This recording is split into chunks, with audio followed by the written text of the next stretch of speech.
It's just a public service announcement. Allow me to reintroduce myself. My name is Ho. H to the O. Welcome to another episode of Pro Sports Takes. Although this is the second episode of the week, I apologize for the last week. I had surgery on my shoulder, and I'm out here in the sling, but nonetheless, we're back because the grind never stops. And baseball is well underway into the 60-game season, despite the coronavirus concerns. We want to talk about awards and records, and we're focusing on who could break Barry Bonds' record, and not only his single-season record, but his career-best 762 home runs. And before we say anything, this year is a massive hole in some players' careers. These players lost 102 games this year, which will ruin their chances to reach different heights in their career, including catching Bonds or whatever home run records they're chasing. Nonetheless, bombs are flying off bats at an unreasonable rate. Just last year, the Dodgers, Astros, Yankees, and Twins all beat the previous record held by the Yankees in 2018 for the most home runs in the season. That's a ridiculous stat. 4 teams broke the MLB single-season home run record in one season. But what a player has not been able to do is compete with Bonds at the top of his fame when he hit 73 home runs in the infamous race between him, Mark McGwire, and Sammy Sosa.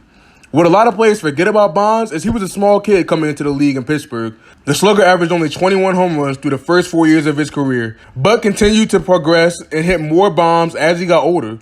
Bonds also was in the MLB for 22 years and didn't have his first significant injury until he was 40 years old. So when I look for a player to compete with 762 home runs, they have to play a position that offers longevity, raw power, and a never-ending ceiling. That's asking a lot from players nowadays. Pete Alonso is a great option, though. After winning a Rookie of the Year award and leading the league with 53 home runs and matching that by winning the Home Run Derby, Alonso also plays first base, but he's a huge disadvantage at being 25 years old with only one MLB season under his belt. And let me go ahead and say this. There's no active player that will surpass Bonds' all-time home run total, and I truly thought Albert Pujols was the only player with the chance of surpassing Bonds. But as Pujols got off to an amazing start to his career, hitting about 40 home runs on average through his first 4 seasons in his career, and that's compared to Bonds' 21, which he started through his first 4 years. And as I talked about earlier, it's all about having that endless ceiling. And as Pujols got older, his home runs started to deteriorate. And that was a complete difference between Bonds. And at the age of 35 through 39, Bonds was averaging 52 home runs a year, while Pujols was only averaged 27. But anyways, I truly think the best option is Cody Bellinger. And when you look at him, you don't see power. But when he swings, you see exceptional but effortless contact that carried him to 47 home runs last season. This 60-game season compared to the steroid era leaves current players with a little to no chance of catching one of the baseball's most electric players of all time.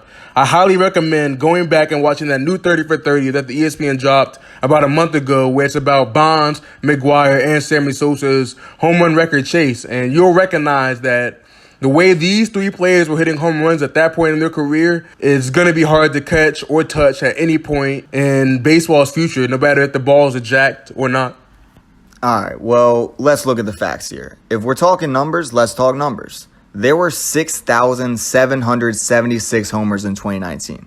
To put that into perspective, before that, the MLB record was 6,105. From 2017. So there were 670 more long balls last year than any year in the history of the game, and the trend continues to go up over the past few years as players around the league are skeptical of the ball being juiced, which obviously might contribute to that.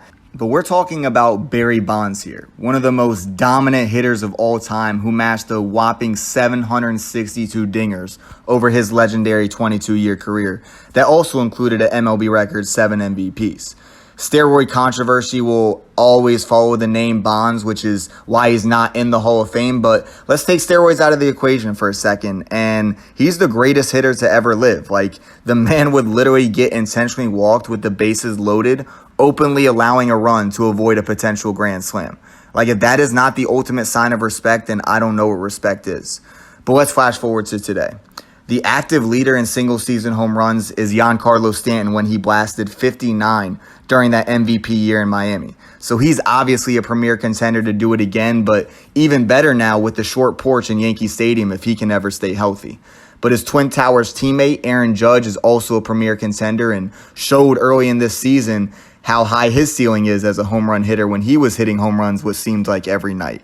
Plus, you have Pete Alonso, like you covered, Brandon, who burst onto the scene with think it was a rookie record, 53 homers himself. And then you got the GOAT, Mike Trout, who would have hit 50 last year if he stayed healthy, but we're talking about 73 in a single season. So it's going to take someone with massive power potential. And the two guys I think that could realistically pull it off is Vladimir Guerrero Jr. and Spencer Torkelson. Vlad Jr. was the number one prospect in all of baseball entering last season, and Torkelson was the number one overall pick in the draft this year as the slam dunk top prospect.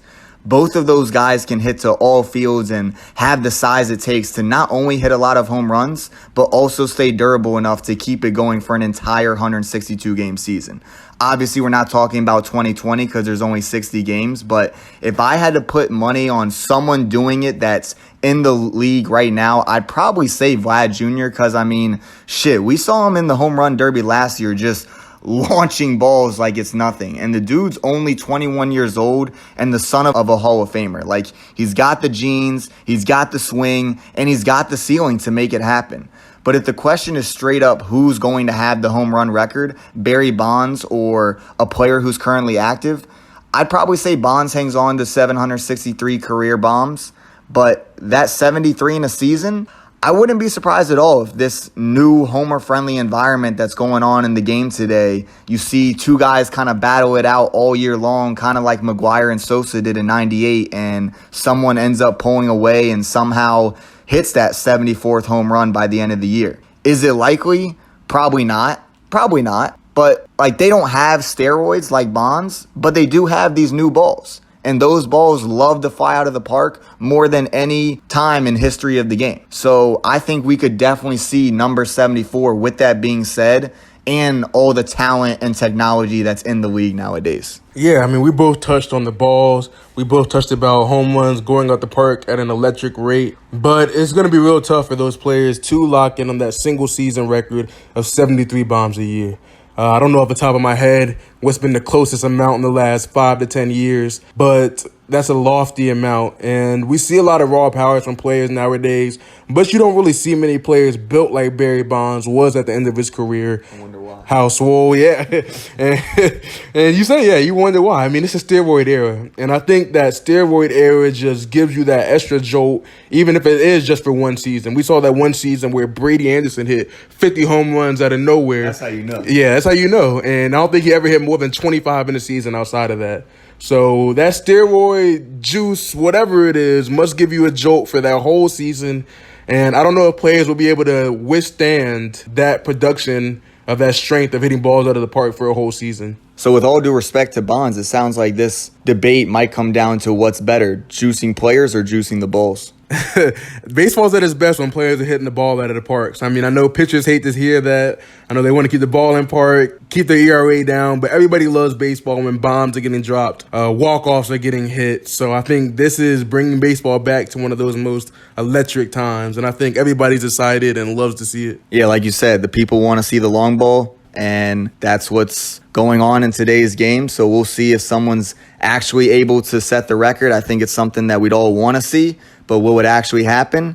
I guess we'll find out. I think we both predicted that the career home run probably won't be matched, but that single season record, that could be up for grabs if we really see someone put it all together for a 162-game stretch. And hopefully we'll see it in the future. So Barry Bonds, some of these young cats are coming for you. So lock it in. That's our take for the day, and you can find all Pro Sports takes on prosportsoutlook.com, or even better, if you're already subscribed to Pro Sports Outlook's YouTube channel.